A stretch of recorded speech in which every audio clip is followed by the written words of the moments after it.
actually become leaders at the point where something matters so much to us, we'll do anything to see it better or changed. In a way, leadership chooses us, and it comes from seeing something in the world and saying, this could be different if only. And when we step into the if only, we make ourselves a part of that. That's how real leadership begins. And I think we've moved way past the time when we think of leadership as synonymous with position. Leaders come from every dimension, every layer of society, every walk of life, every part of the organization, every part of the community, because it really is about who will step forward and own something long enough to see it made better.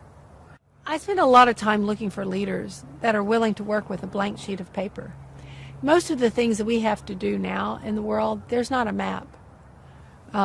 We spend a lot of time in new territory trying to accomplish things that haven't worked before, and we have to do it with what's available. So I look for people that can scour the environment they're in, find the resources that are available, arrange them in a new way so there are new possibilities. So sometimes some of the people that make the best leaders are artists, because they're used to working with a blank sheet of paper or a blank canvas or a big lump of clay or something that isn't formed yet. And they understand the creative process. They know how to imagine something emerging from materials that don't look like anything. So I also look for what I call estuary people.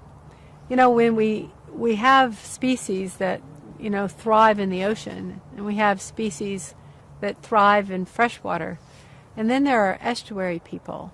And these are special species of people that have learned to kind of exist in the places in between. And I think that we're living in a very siloed world, trying to be a more connected, more integrated world. And I'll use the example of our region, where people are literally coming from all over the world, not connected by a past, connected by a future.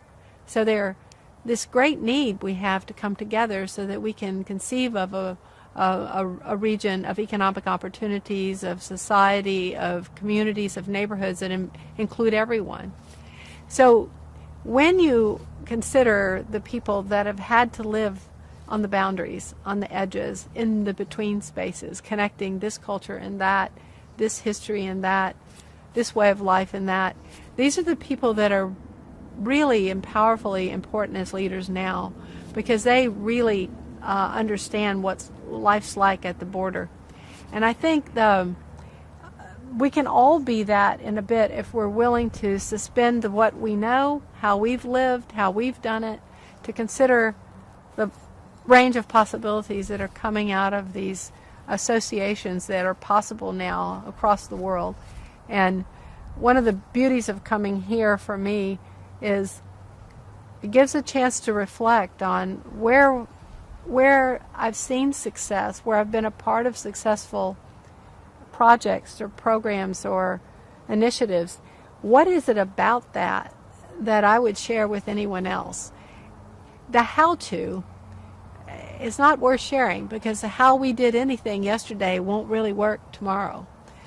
But the why we did it, the real deep meaning behind our efforts, that's worth sharing, because that's where the wisdom lies. And we get to be very wise when we start to reflect on our experience, not as a set of practices or exercises or steps that we should have replicate. When we think instead of it as, what is the true wisdom I gained from setting out to accomplish this in the world? Who did I work with? What did I learn from them? What were the agreements that we made that kept us all together? So I've worked a lot on immigration. And immigration is all over the world. We're living in this period of time defined by two enormous shifts. One is many more of us now live in cities than live in rural areas. So the world is being reshaped by these giant metros. So right at the moment when we're living in the period where more of us are moving about the world than ever, we're having these ugly and sometimes vicious debates about migration, who belongs, how we become a citizen, what really constitutes, who do we want in our countries. And so, I mean, that's the sort of debate and conflict and, sort of pain-ridden dialogue that's going on everywhere. And those of us who really are seeing beyond that to a world where people move easily in and out of countries to learn from one another, to do work, to be connected around the realization of human potential, those of us looking beyond that, as leaders, the role we have is to hold the ground, to show up again and again with the same message about why it matters so much that we welcome people to our countries, that show up again and again to remind everyone of the story of realized potential, to keep pointing the way forward toward the realization of dreams of a better life through one's own effort. So, and I think it's really interesting because as we sit here, there's drummers in the background. And these drummers have kept up a steady drumbeat as I've been speaking. And most of the change in the world, the leadership that ends up mattering is the leadership that can keep up the steady drumbeat. It's not the loud screaming voices at the edge, and it's not the marchers in the streets always. It's those that year over year, day after day, one conversation at a time, one speech at a time, one book at a time, one program at a time, keep declaring the world as a place of opportunity for everyone.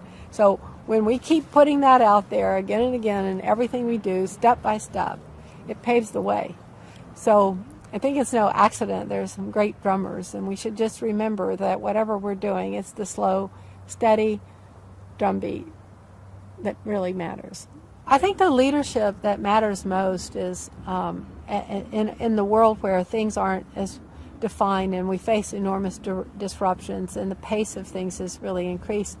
The leadership that really matters is you start to see the people that are able to take whatever's there and to mold it into something useful and constructive. They're not waiting. I like to say no one is coming. They're not waiting for someone bigger, better, smarter, for a time when there are more resources or governments are functioning better or the economy's improved. They're starting with what they have and they're moving forward.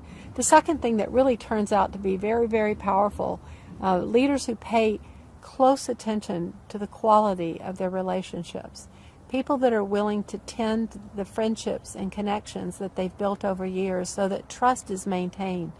Because when we're faced with something unexpected every day, what turns out to matter a great deal about whether or not we can work together is not resources or rules, not regulations or definitions and plans. What really turns out to matter is how much we trust one another, what we know about one another's ability and capacity for caring and perseverance. So tending to relationships, enormously important. And the third thing is really to maintain a heart of an explorer. We set our course by a point on the horizon, some realization of a dream or a better world of some kind. It's a picture we have in our mind. We're constantly steering toward it. But I think we all have to understand now that the course itself can be shifted. We might have a favorable wind. We might have a rough sea. We might have the completely unexpected storm that also creates a possibility. So it's focusing on the world we're moving to and what we want to see in that, and understanding that the how we do it, the what we might do to accomplish it can change. So I think a fourth thing I think leaders have to be very good at is knowing what to let go of. We never let go of our true deep intention, the why motivation we hang on to.